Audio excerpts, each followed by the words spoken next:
În sfârșit, bine ați venit pe canal cu un nou vlog despre mașini, pentru că astăzi avem în sfârșit o mașină foarte frumoasă. Greu să iasă de mașina asta. Băi, foarte frumoasă, dar foarte mică. Haideți să vă arăt.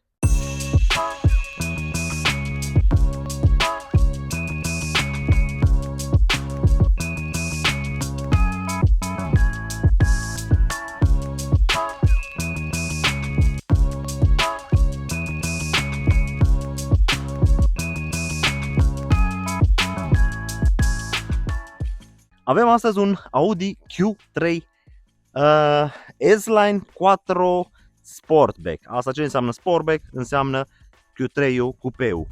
Dacă vă uitați bine la ea, este mult mai micuță de fund, la partea de funduleț. Hai să vă arăt așa să vedeți de acum. Sunt două feluri de Q3, ăla normalul și Sportback-ul. Sportback-ul este ca la Mercedes GLE-ul, cupeu sau GLE-ul normal, ca să vă fac să înțelegeți și voi. Deși toți care mă urmăreți știți și voi, cu doar sunteți toți pasionați de mașini.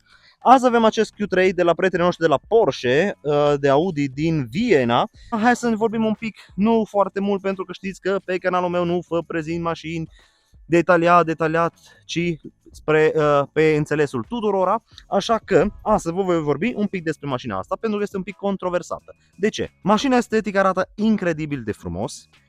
Brutal. Deci când am văzut-o prima dată, m-am îndrăgostit pe loc, am zis, wow, ce fain arată, mai ales că știți că eu sunt fan Audi, este mașina mea de suflet, Audi, astea patru inele, dar totodată mașina asta vine cu niște chestii foarte negative.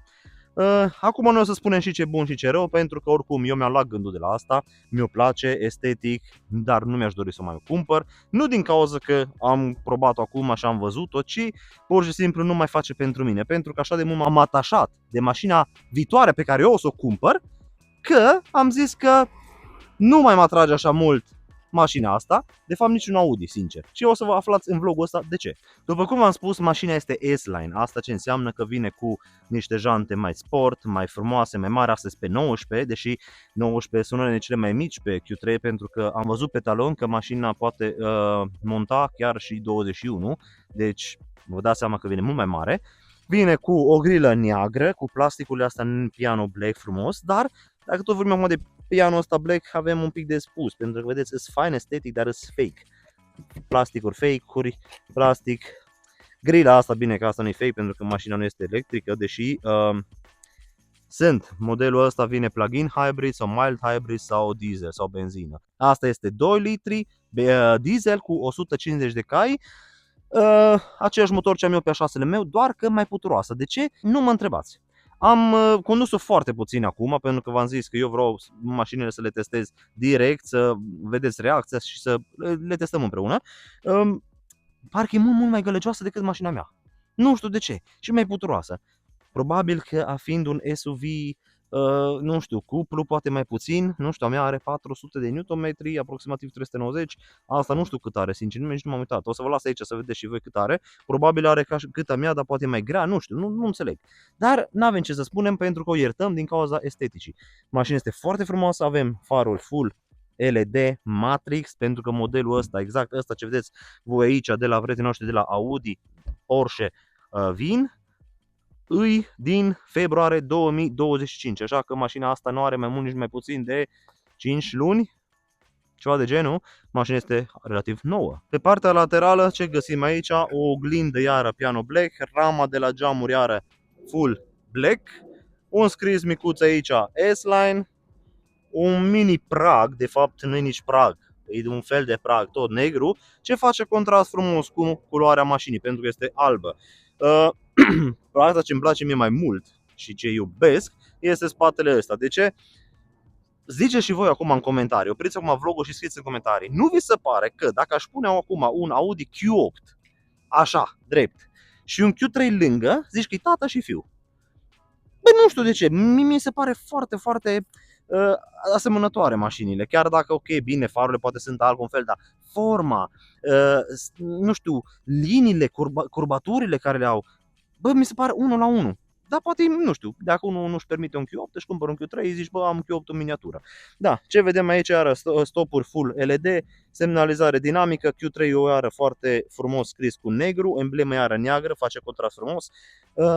Pragul ăsta, aici trebuie să dăm un pic cu hate, pentru că avem iar o grilă fake. De ce au pus grila asta aici fake și plastic din asta foarte, uitați-vă, vedeți? Deci eu acum cu degetul ăsta îl apăs și se îndoaie. Nu vreți să știți, dacă intră unul poate numai cu 30 la oră în plasticul ăsta, îl face varză.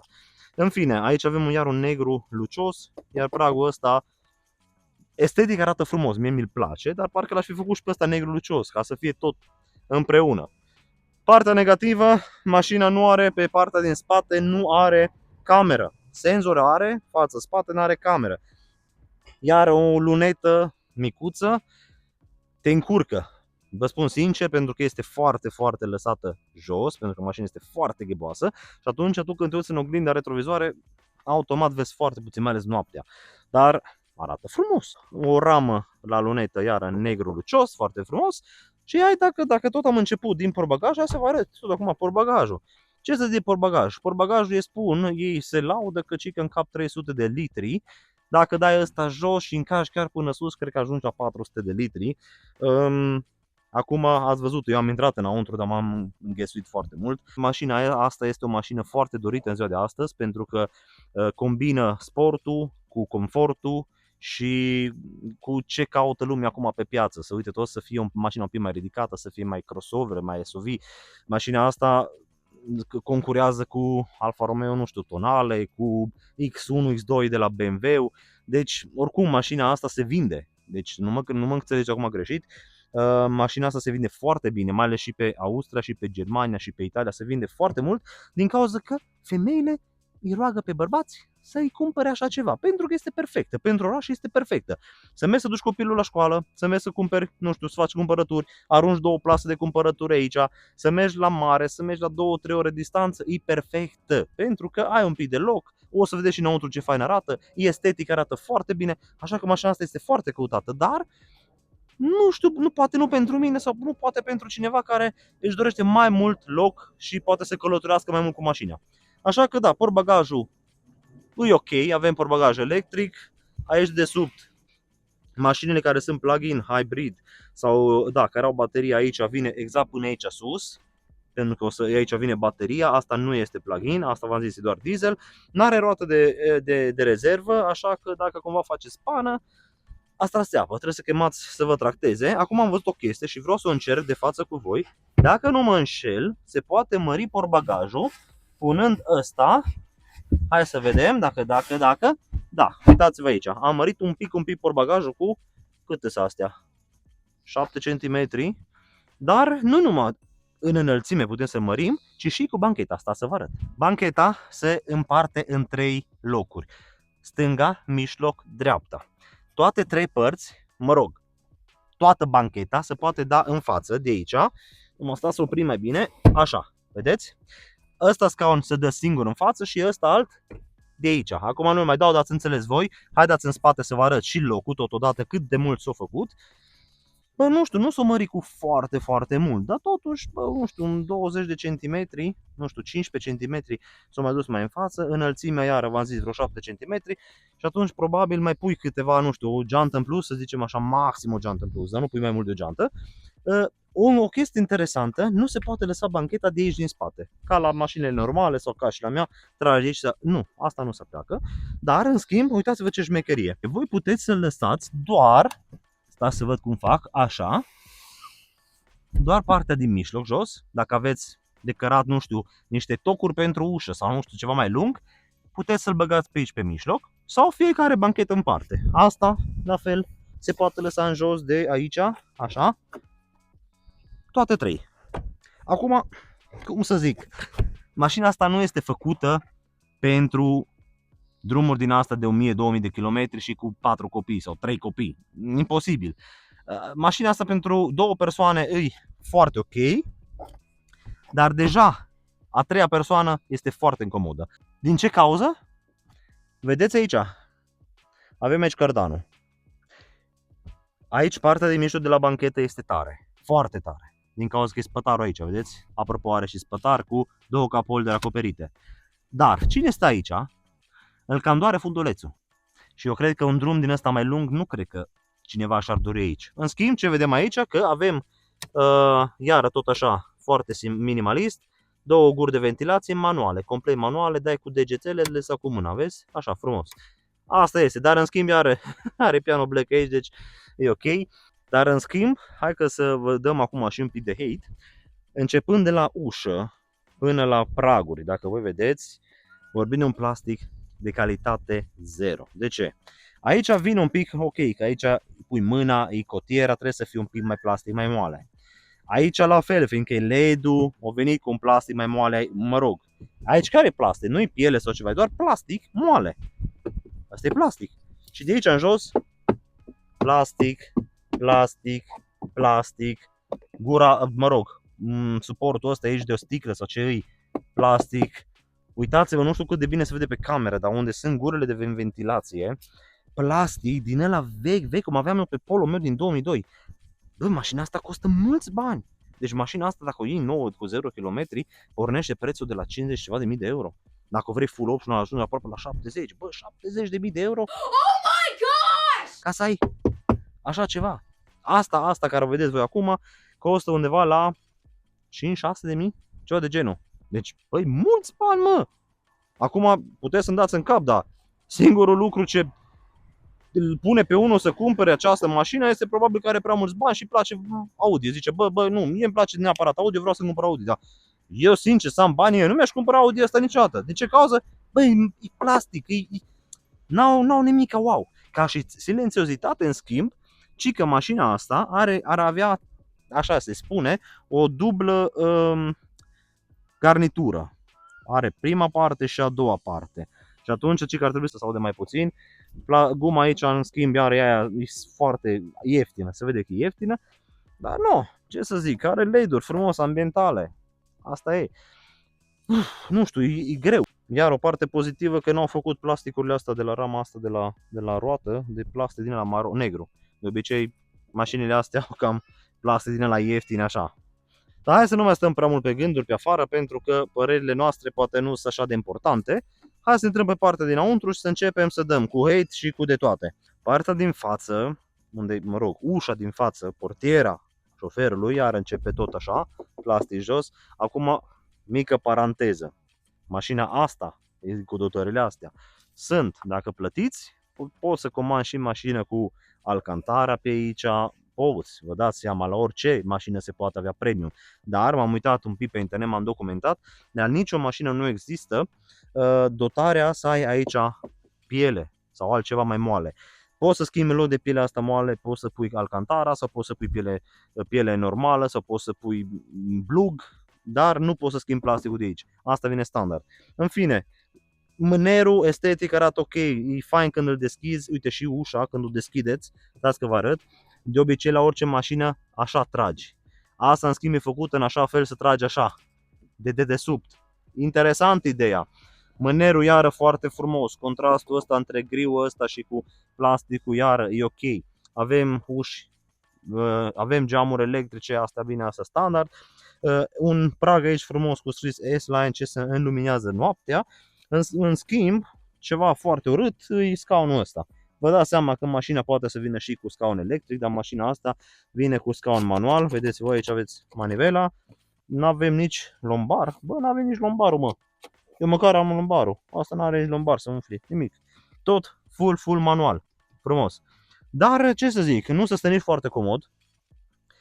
Să stă foarte înghesuit așa, nu știu de ce, parcă mașina asta ți-a aerul. Nu ai așa vizibilitate mare, nu e ca și la 6-le meu când, bă, e lungă și spațioasă, lată. Aici parcă te simți într-o cutie închis. În primul rând scaunele, haideți să vedeți, ele sunt făcute inteligent, au așa aici brațele astea care să te țină, pentru că mașina fiind de S-Line trebuie să fie un pic mai sportivă, deși de scaune normale în stofă, dar în schimb te faci așa să te simți, uitați, bă, mic, uitați-vă la parbriz. Deci, ok, oricum o să vedeți după aia la test drive, dar parbrizul mi se pare, bă, zici că e tractoraș, nu știu de ce. N-avea nimic de spus, partea de interioară ce o să vedeți imediat arată impecabil, piano black, ecran, cutie automată, display-ul ăsta digital arată foarte frumos. Dar mi se pare, nu știu, pe afară mare, mașina are 4,30 m, ceva de genul. 4 metri jumate aproximativ. La o mașină de 4 metri jumate te aștept să aibă mult loc înăuntru, să fie spațioasă, că încolo nu. E făcută un pic aiurea. Dar ce să zic, pe partea de exterior v-am zis, avem un puntaj mai mare pentru că îmi place, estetic e foarte frumoasă și așa acum hai să intrăm și înăuntru să vedem și părțile pozitive și dinăuntru și după aia să dăm și un test drive. Începe cu volanul. La volanul nu avem ce discuta, avem aici cusutură frumos la mână, un fel de piele, nu e nici, da, e ok, e un fel de piele. Comenzi pe volan cam îs full, vedeți, deci nu are butoane fake, da, astea sunt adevărate. Volanul arată ok, mi-l place, e așa mai minimalist. Îmi place volanul totuși dacă e rotund, acum vreau să spuneți, bă, dar ies la înșinare volanul tăiat. Nu, dar nu-mi displace ideea, bă, vreau să rămână mașina clasică, oricum are prindele astea aici pentru degete, băgați așa, e fain, volanul mi se pare ok. Ce mai vedem aici, hai să băgăm un pic și contactul să vedeți și voi. Ce vedem? Avem un display full digital, vedeți și voi, nimic analogic. Știți că sunt fan digital, îmi place foarte mult, îmi place cum arată, are claritate din asta bună. Se vede că nu e făcut așa ieftin pe chestia asta, e făcută chiar ok. Un display aici ce te îngână faptul că îi vezi piano black aici și piano black aici, zici că bă, e tot digital aici. Nu, e doar de aici până aici, dar e fine. Acum să vă zic, display-ul nu merge rău. Uitați, eu acum doar ating un pic cu degetul, cu buricul degetului și el merge, vedeți? Uitați așa că sau de radio. Nu are din astea blocaje, vedeți? Merge fluid. E ok pe partea asta. În schimb, iară ce nu-mi place, dacă vă uitați la butoanele astea, avem niște butoane fake. Îmi plac foarte mult butoanele astea aici, pentru că bă, la mașină îmi place să fie cu gust. Nici prea mult, ce prea mult strică. În ce sens? Să fi avut toate butoanele și totul doar într-un display, nu mi-ar fi plăcut, pentru că parcă e prea complicat. Eu vreau să conduc și vreau să dau drumul la climă. De ce trebuie să intru ca la Tesla să caut, bă, clima, de cu degetul unde să bată? Nu. Apăs direct aici, vedeți, pe butonul ăsta aici și pe rotiță, dau deschid, închid, frumos, apăs pe ventilație, apăs doar pe un buton unde să-mi dea, vreau la picioare, pac, am apăsat, vreau în față, am apăsat. Mi se pare foarte interesant. Biclimatronic, dreapta, stânga, asta avem, dar în spate nu avem biclimatronic, un minus. Iar aici jos, vedeți, avem butoanele astea, avariile, senzor de parcare, start stop-ul, ESP-ul, drive select, modalitățile de a conduce, avem off-road, economic, comfort, auto și sport. Mașina fiind quattro are și off-road, dar în schimb au stricat un pic cu astea ultimele două butoane. Bă, nu știu, ar fi putut face aici încă, nu știu, să mai inventeze ceva, nu știu, să pună, de ce să pui încălzirea de scaun aici, să le pui aici. Mi se pare astea două parcă strică. Așa. Iar încă un minus foarte mare, cup holderele de aici nu îs acoperite. Și intră toată mizeria. Uitați-vă și voi cum se vede cum intră aici mizeria. Deși mașina asta este foarte bine întreținută, bă, n-ai cum. Intră praful și mizeria. Mi se pare un pic aiurea. Deși e fain pentru că are LED-uri pe aici ambientale, noaptea se vede foarte frumos, dar nu are cup holder acoperite. Un spațiu de depozitare foarte mic, dacă mă întrebați pe mine, la un SUV din ăsta, mini crossover, mă așteptam să aibă un pic mai mult spațiu, puteau să mai sape și un pic mai multe aici. Cotiera nu are nimic, doar spațiul ăsta.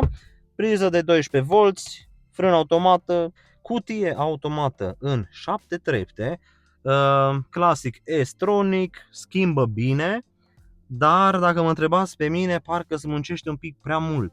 Dar nu înțeleg de ce, pentru că avem aceeași cutie și a 6-le meu și Q3 ăsta are aceeași cutie. Nu mă întrebați de ce, pentru că nu pot să înțeleg. Ori are mașina asta ceva, ori poate așa vin ele, habar n-am. Aici avem bord moale, mi se pare și normal să aibă aici bord moale, deși, sincer, plasticul ăsta, am mai văzut pe alte mașini, se vede că e un fel de piele din asta mai economică, pentru că cu timpul asta se albește dacă bate soarele pe ea. În schimb aici are un plastic tare, dar nu știu ce, e nici fibră de carbon, nu e nici plastic, nu știu ce, un fel de gumă cauciucat, habar n-am. Plastic chiar. Aici au făcut bine că au făcut contrastul ăsta, nu sunt fan, dar dacă ar fi făcut și aici piano black, ar fi stricat. În schimb așa contrastul mi se pare ok. O chestie un pic mai negativă pentru cine e fixat cu curățenia și așa, atâta piano black, se vede mereu praful, tu poți să cureți astăzi, mâine la iară, dar e frumos, n-aveți ce să spuneți, foarte frumos. Oglinda aici frumos, retrovizoare fără ramă, asta e ok. Becurile iară touchscreen frumos, dai numai cu degetul pe plastic și se aprinde. SOS, toate prostiile. Iară, aici Audi, din păcate, la Ingolstadt nu se gândesc la chestia asta, dar nu înțeleg de ce toți fac parasolarul ăsta de... Păi nu știu ce material e, că nu pot să înțeleg, dar nici că zici că e polistiren, nu știu. Deci că, nu știu. Astea sunt mașini ce eu, părerea mea, spun că nu sunt mașini duratoare. Sunt mașini ce tu le cumperi noi și după 5 ani trebuie să o vinzi, neapărat. Dacă vrei să mai ai un ban pe el, dacă nu, s-o dus.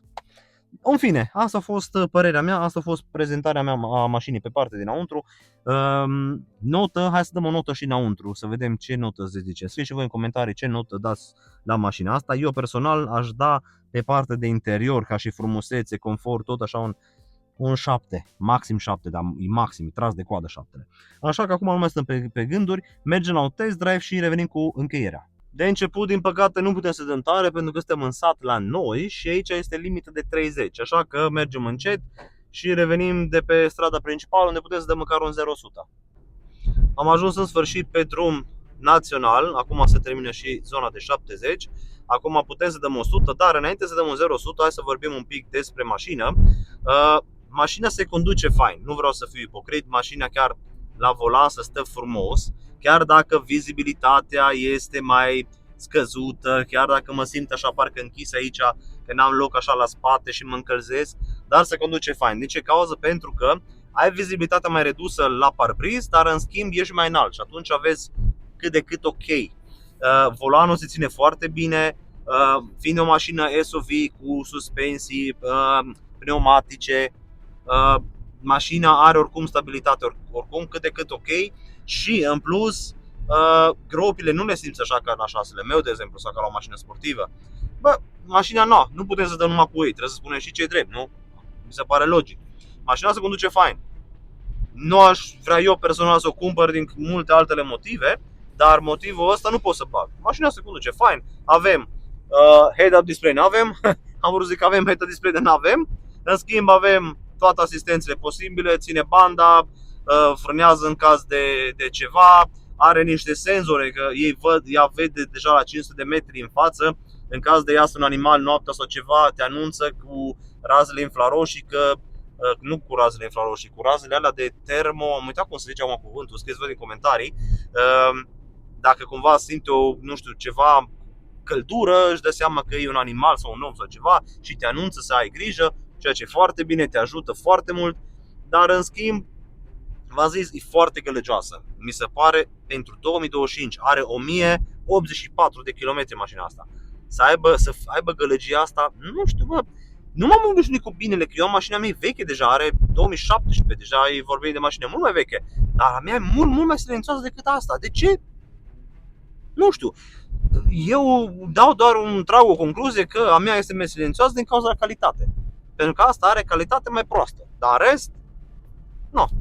Ce să zic, hai că ne oprim undeva să dăm un 0-100, să vedem chiar acum, stare curios, o punem și pe sport, că acum este doar în drive, să vedem cam în câte secunde cred eu că ar ajunge asta la 100. Hai că dăm acum un 0-100, așteptăm să treacă oamenii, să mă pun eu aici. 3, 2, 1...